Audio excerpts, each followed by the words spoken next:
And now Chef Enosh is here in the kitchen with us. And what are we going to make? Well, we're starting out with some pork belly today. We're going to make a dish I call bacon and eggs. And it's kind of a rendition on that dish. So, of course, pork belly is what we make bacon out of. And we'll be doing an egg that we cook in the shell in our circulator over here to 62 degrees Celsius. So achieves a nice creamy texture. We start out with a fresh pork belly here. I have a nice piece that I've prepared. I've hash marked the top of it. This will, as you can see, I've slightly taken the knife.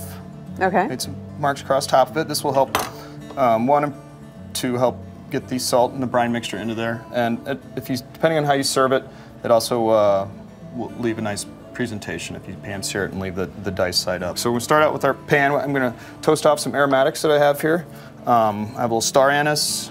I have this great pepper that I get from San Francisco. It's a cubeb pepper, very aromatic. Some clove and some coriander. We just toast this off a little bit in a warm pan. Meanwhile, I've got some hot water here, and we're going to dissolve some salt into that. All right. I've got 1 quart of water, and this is 4 ounces of salt. I'm going to add typical brine mixture. Is going to have some salt and a little bit of sugar to counteract the saltiness. So I'm going to use maple syrup. It's kind of the play on a breakfast dish, right? Yeah. And a good sugar, right? I'm just going to use 4 ounces. Again, this is a 4-ounce ramekinsville. Use that. All right. Dump that in there. And a little bit of brown sugar. A couple tablespoons of brown sugar. We'll just let that, just heating it up to dissolve all the salt into the brine mixture evenly.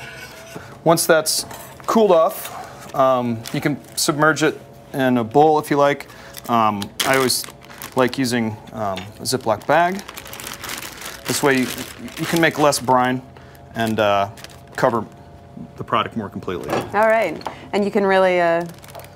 So it's convenient too. Yes, convenient. And how long would you soak that? Well, we're going to leave it in the brine. You can go anywhere from 6 to 12 hours. We put some of those herbs in there. We want to get some of that flavor in there. All right. So I already have some that's cured and ready to go, as you see here. All right. We're just going to take this out.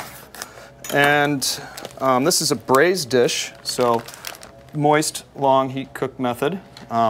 Most people know what a beef stew is, and tough cuts of meat, making them tender. So we're doing, this is a tough cut of meat. Starts out as a tough cut of meat. We're going to use pressure cooker today. Okay. I love my pressure cooker. I use it on a lot of different things. You can make beef stew at home in like 30 minutes with one of these things. They're great. So just put our brine piece of pork in there.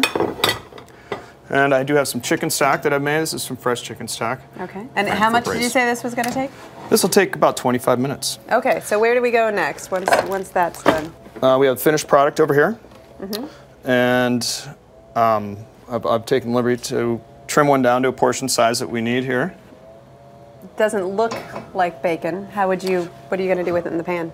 Well, we're not making strips. Well, I will cut it into strips actually. Okay. So it's fully cooked now and chilled. So I'm just going to sear it off on all sides to reheat it and render a little of the fat crispy, and then we'll slice it and put the egg on top of it.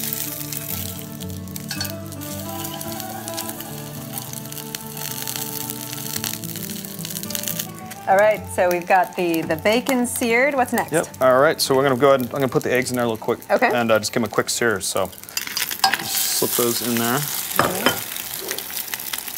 Turn that down. I'm just going to go ahead and take this over here at the moment. Okay, so I have a little veal demi-glace that I made at the restaurant.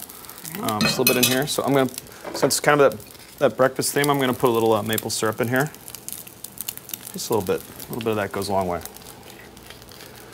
And we wouldn't be French if we didn't put some butter in there. A little butter. Turn that on for me. I will do that. Right. While those eggs are cooking, I'm going to slice the meat. So this would be served as an appetizer at the restaurant. Okay, look at that. That just smells delicious. Delicious, but not a name people like to throw around a lot, I think. Well, I don't know. I'm over the belly part of it. Bellies are beautiful. and delicious if you're a pig. It's good to have them full.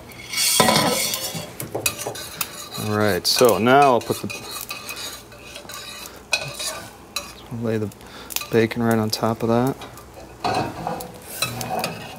Is that warmed up? All right, can I borrow that spoon? So these are kind of fried now, so it's like a fried, soft poached egg. It's another description we use at the restaurant, kind of a play on variation of the, of the a few dish. different textures in there too. Exactly, yeah. It's all texture, color, flavors, so just gonna put a little of that on there. Voila. Wonderful. It's already beautiful. Yes. All right, and then, so I'm just gonna finish it with a little sauce. I mean, we don't need a lot of sauce on this dish, but a little bit of veal glace goes a long way. It doesn't look like bacon and eggs that I've made. No? It is. It's lovely. No, true. Same product, different shape, so. All right. That's it. And looks good enough to eat. Terrific. Fabulous. All right, what are we going to make now? Well, so we're still on pork again. So pork belly is one of the greatest cuts from pig, I think. And then, you know, I don't think you can talk about pork without some type of a sausage, because, you know, there's nothing better to me than a great pork sausage. So we're kind of doing a variation on a sausage. It's what we call terrine. So sausage, it involves ground meat. So we're going to start out. And we're going to bake it in this, right? That's right. Yep, we'll bake it in our terrine mold. So it's a ceramic-covered earthenware terrine mold. So this will be kind of like the sausage casing? Exactly. Okay. Exactly. All right. First, we'll line the terrine mold with some bacon here.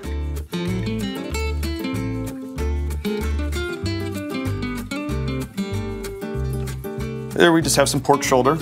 I've gone through and diced it up. It's about 2 1/4 pounds. Removed any sinew or connective tissue and stuff that won't be very edible. So we're going to prepare this and get this ready to grind up for the mold. All right. But of course, you have already ground. Yes, I've ground it up. Show me what you've done here. Sure. So we've seasoned the meat before we ground it with salt, pepper, and some tinted cure mix. So I've ground it through a couple different dyes. I have a coarse grind, a medium fine dye, and then I have I pureed some of it in a food processor. All right, so it's super smooth. So it's super smooth. So at this point, we're going to add some of our shallots and our herbs that we have here. Great. And some garlic in there? There's, yep, fresh garlic, shallot, thyme, parsley, 1.5 eggs. These beautiful farm fresh eggs. I'm going to, look at that yolk, look at the color of that thing. Oh, that's beautiful. All right, so I'm just going to mix it up really good with my hand. You could do this in a mixer, of course, which would probably be less messy, but this works. And so we're just going to pack it in here. All right. Very simply. Make sure we get it into the corners. Once we have it all in here, we will fold the bacon over and place the lid on it. So voila. And then when we bake it, does this just go in the oven? We'll place that 1 second here in the oven with in a water bath. Oh, okay. On it. So, and that'll kind of temper it so that it doesn't bake it very quickly and or kind of tend to dry it out. So that's it right there. All right, perfect.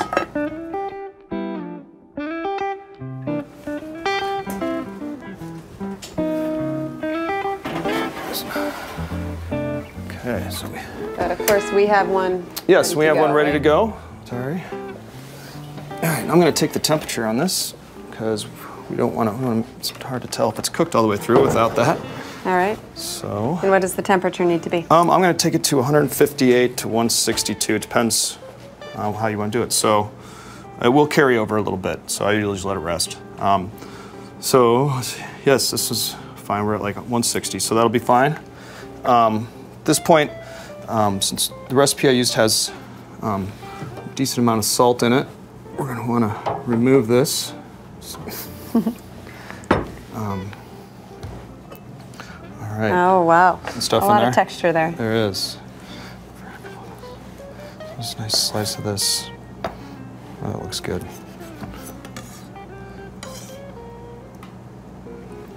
And that's pretty much it. Perfect. Yeah.